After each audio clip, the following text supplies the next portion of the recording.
Okay, we're going to talk a little bit about transition words. And transitional words and phrases are an important part of the GED exam.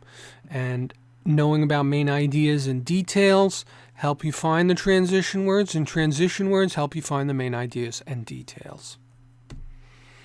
Okay, transition words and phrases. First off, see the handout. I have a transitions handout I want you to make sure you have in front of you on the Blackboard course.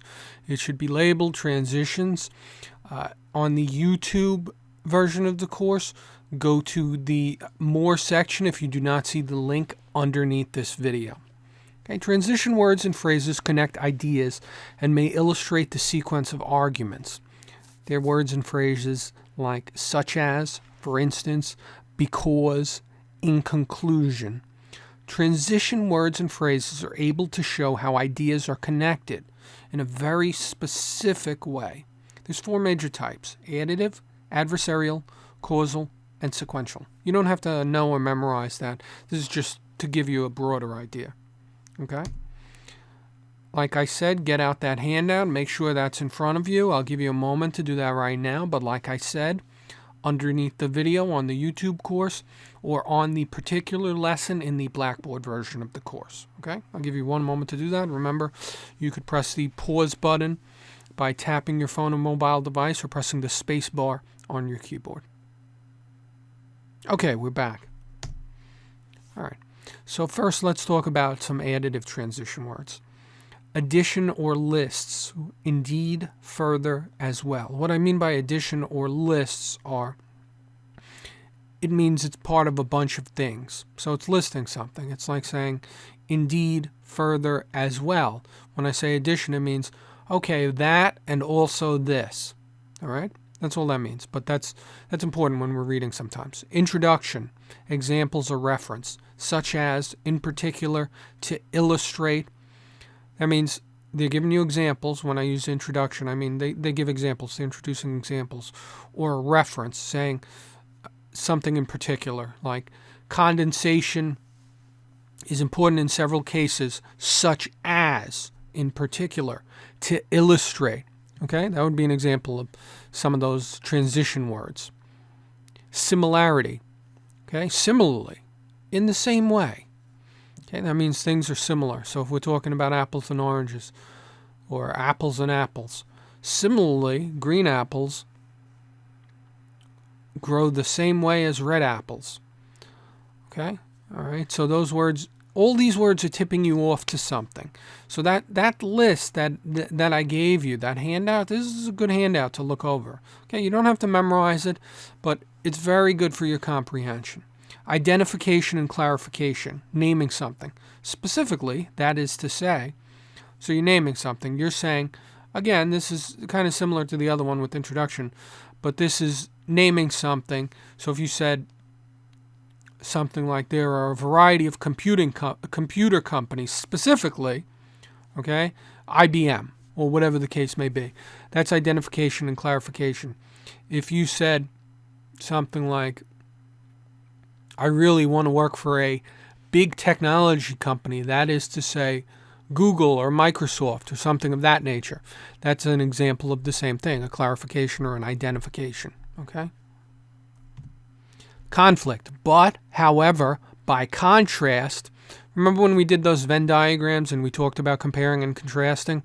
When we're doing actual comparing and contrasting, we're going to use transition words like that. Okay? But, however, by contrast, we're comparing one thing to another. Emphasis, even more, above all, indeed. Okay, you're saying something's really important.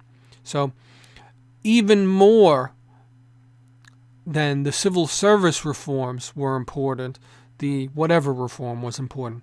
Above all, we have to remember that the spotted hawk is the most important endangered species in the area. Indeed. That does matter. Each vote matters, okay? All those things emphasize something. They want to point out that, okay, this really matters. This is what the real big picture is. Concession. This is very subtle, okay? This is when you say, yeah, that's right, but. Nevertheless, but even so. So when you're making an argument, you might say, well, Johnny makes a good point about covered wagons. Nevertheless, I still think we should pass the legislation.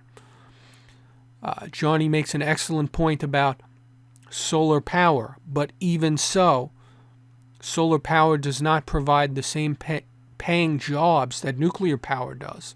Nuclear power provides engineering jobs. Solar power only provides window washers and some installation jobs. Okay, so concession. In an argument, that's where you say, yeah, you're right, but. Okay? Dismissal, hand waving. It's in an argument, you're saying, in any event, either way, you're basically saying, I don't care. Okay? It's an advanced way in an argument of saying, I don't really care. In any event, okay, either way, all right? Replacement, or at least, rather, instead. Okay, it's what it says. You're saying, rather than this, okay, instead of, so you're saying, let's not do that, let's do this. So these are all helpful when you're looking at arguments, okay? Those particular ones we had adversarial there, okay? Causal. These are all cause and effect, all right? These transition words, they indicate some kind of cause and some kind of effect, and these are important, okay? Especially when we're trying to follow an argument. Also, when you get to the science section a little later, these are very important, okay? So pay close attention to this. Cause or reason. Because, being that, since. Okay, that's directly stating something happened because of something else, okay? So that means if you said blank because blank, all right, or say global warming happened because of pollution, or whatever the case may be, the effect comes before because, all right? The cause is after because. So global warming happened because of aerosol pollution, or whatever the case may be. Aerosol pollution would be the cause. The thing at the front of the sentence, the subject, is actually the effect, okay? Condition, if, unless, in the event that, okay? If something happens, then something else happens. Okay, so it's an if-then. It means if one thing happens, then the other thing happens. So it's a sequence, all right? A chain of events.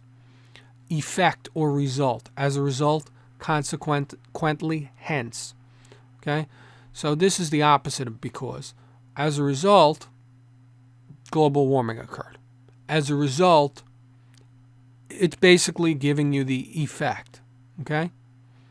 Sometimes they might say as a result of whatever, something occurred. As a result of heavy rains, flooding occurred. Okay, that in that case, as a result of heavy rains would be the cause, flooding occurring would be the effect, all right? So just remember the cause and effect is kind of flipped around on those kind of phrases. Okay, here's some more causal. Purpose, why? For the purpose of, with this intention in order to. For the purpose of this conversation, we'll assume that chipmunks are my favorite animal. I don't know. Or that pepperoni cannot be made from turkey. I can actually make turkey pepperoni now. But for the purpose of, with this intention in order to, it can either be why, or it can say, well, again, kind of hypothetically. For the purpose of this discussion, let's assume, with this intention in order to, so we're kind of believing something for something else. Consequence, then, if so, otherwise. So if we said something, then, okay, this is a sequence. If so, otherwise. There should be an E in there. I made a typo. Okay, sequential, numerical. All right, these have to do with numbers. In the first place, initially, at first. You're going to see this a lot in your detailed paragraphs. You're probably going to start the main idea, the topic sentence of your detailed paragraphs with one of these. In the first place, okay, or you might just do something like initially or something of that nature. You may not. But when we say in the first place, that we're going to talk about what's first. Secondly, that would be second. Thirdly, that would be third. Okay, it's pretty self-explanatory. Continuation. Subsequently, previously, afterwards. Subsequently means afterwards. Previously means before. Afterwards means afterwards. Okay, conclusion and summation. These are you're going to use in your conclusion paragraphs. In conclusion, in the end, as a final point, to put it briefly, in sum. Okay, you're going to use those in your conclusion sentences. Digression. You're not going to see it that much on the exam, but that's an aside. That's when you change topics, something incidentally, as an aside. Okay, you're saying that to change topics. Let's talk about the price of tea in China. Incidentally, let's talk about the price of tea in China. As an aside, the price of tea in China has gone up. This has nothing to do with what you're talking about, but one of those words should tell you that it's probably irrelevant information. Okay? They do this a lot in political debates, but outside of that, you're not going to see it that much on the examination. Resumption. To resume, back to the point. This goes together with digression. If you go off topic when someone says to change topic, let's talk about the price of tea in China. It's recently gone up. To resume, let's go back to global warming. Back to the point, let's talk about that flooding again. Okay? It's kind of saying, okay, well, I was talking about all this nonsense for a minute here. Let's get back to the topic at hand. Okay? And that's it for that lesson. I'll see you next time.